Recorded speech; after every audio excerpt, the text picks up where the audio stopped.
Top quality और consistent performance के लिए सिर्फ सिल्वर पंप्स। टॉप क्वालिटी और कंसिस्टेंट परफॉर्मेंस के लिए सिर्फ सिल्वर पंप्स, नाम याद रखना। शेवटी आपल्याला वहिवाट करायला लागेल। दुर्दैव आहे महाराष्ट्र सरकारचं, पण महाराष्ट्रात असलं मिंदे सगळे आहेत, लाचार सरकार बसलेलं आहे, स्वाभिमान शून्य सरकार बसलंय। माननीय वल्लभभाई पटेलांचा पुतळा तुम्ही रेल्वे स्टेशनच्या प्रांगणात उभारता, त्या रेल्वे स्टेशनचं नाव बदलता, त्याचं नाव केवडिया स्टेशन करता, त्या इमारतीवर वल्लभभाई पटेलांचं म्युरल तयार करता। आनंद आहे, अभिमान आहे, अभिमान आहे। मग छत्रपती शिवाजी महाराज टर्मिनस नाव आहे ना, केवडिया नाव आहे, वल्लभभाई पटेल स्टेशन नाव नाही आहे, तरी वल्लभभाई पटेलांचा स्टॅच्यू आहे। इथं तर छत्रपती शिवाजी महाराज टर्मिनस नाव आहे, तरी सुद्धा तिथं पुतळा बसवायला विरोध। ते रेल्वे मंत्री वगैरे काय लेचेपेचे लोक आहेत, ते कधीतरी अधिकारी होते, IAS त्यात मंत्री झाले, त्यांचा काही संबंध नाही, लोक भावनांशी संबंध नाही। आणि दुर्दैवानं अलीकडच्या काळात महाराष्ट्राची अस्मिता, मराठी माणसाची अस्मिता, तिची धजी उडवायची, तिचा अपमान करायचा, हे ह्या केंद्र सरकारला मोठी गोष्ट वाटते। उद्योग जसे पळवले त्याच पद्धतीने सगळं पळवायचं, मग याच्या अस्मितेला कुठे, स्वाभिमानाला ठेच कशी देता येईल तेवढीच देत राहायची, आणि त्या पद्धतीनं हे कारभार सुरू आहे। आज छत्रपती शिवाजी महाराजांची जयंती आहे, मी गेली कित्येक वर्ष इथं येतो, स्टॅच्यू पुतळा उभारतो, तो ठेवतो, हार घालतो। मला असं वाटतं की प्रेमाने करतोय, त्या प्रेमाचं। आणि शिवसेना पक्षप्रमुख आदरणीय उद्धवजी ठाकरे साहेबांनी सुद्धा अलीकडे या विषयाला उद्घृत केलं होतं। अधिवेशन चालू आहे विधानसभेचं, विधानसभेत एकमुखानं सगळ्या पक्षांनी मिळून ठराव करा आणि तो ठराव मांडा की छत्रपती शिवाजी महाराज टर्मिनस समोर छत्रपतींचा मेघडंबरी पुतळा बसवा। आणखीन एक ठराव मांडा, मुंबई सेंट्रलला सुद्धा नाना शंकर शेठ टर्मिनस नाव द्या, असे 2 ठराव महाराष्ट्राच्या विधानसभेत पास करा, विधान परिषदेत एकमतानं पास करा, त्या केंद्र सरकारच्या बोडक्यावर टाका। ते बोर्ड आहेत ना, विद्वान लोक आहेत ती, इथं अनेक विषय आहेत। साधी दादर सावंतवाडी गाडी सुरू करा, ते कोकण रेल्वेला झगडलो आम्ही, लाट्याकाट्या आम्ही खाल्ल्या, त्या कोकण रेल्वेची गाडी चालू करा, पाया पडायला लागतं, ती आली तर बडे लोकल वाढ। आणि मग गोरखपूर आली तर काय होतं, गोरखपूर सुरू करतात नाही होत का, तेव्हा काय अडचण येत नाही का? अधिक एक गोरखपूरची गाडी सुरू करता, पण दादर सावंतवाडी बंद करता। आमच्या सहनशीलतेचा अंत पाहू नका, असं या निमित्ताने सांगतो।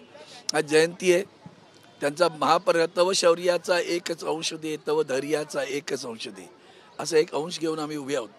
तो अंश घेतला ना, आम्हाला असं वाटतं प्रेमानं सांगतोय तोपर्यंत करावं, तुमचाही सन्मान आमचाही सन्मान।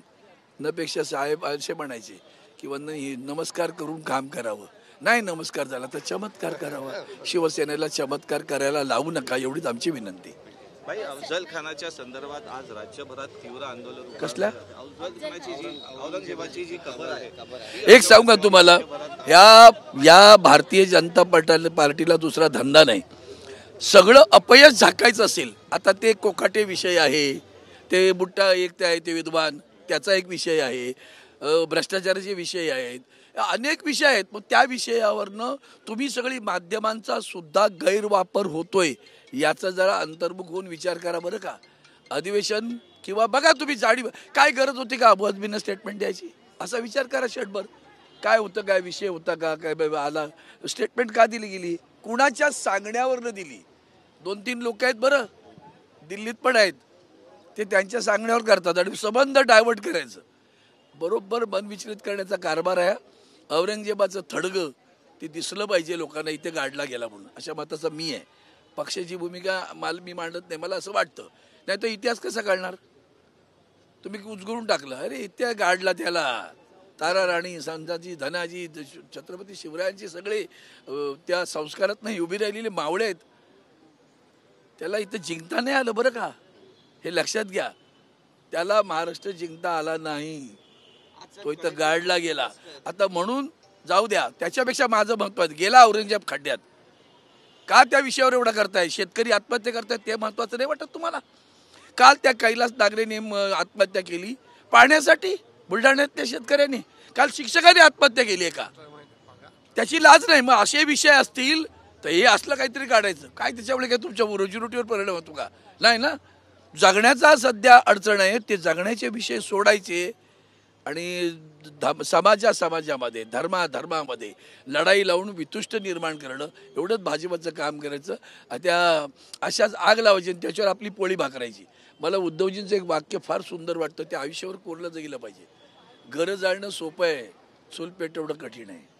आम्ही चूल पेटवणारी लोक आहोत, त्यांना घरं पेटवायची, एवढं लक्षात ठेवा.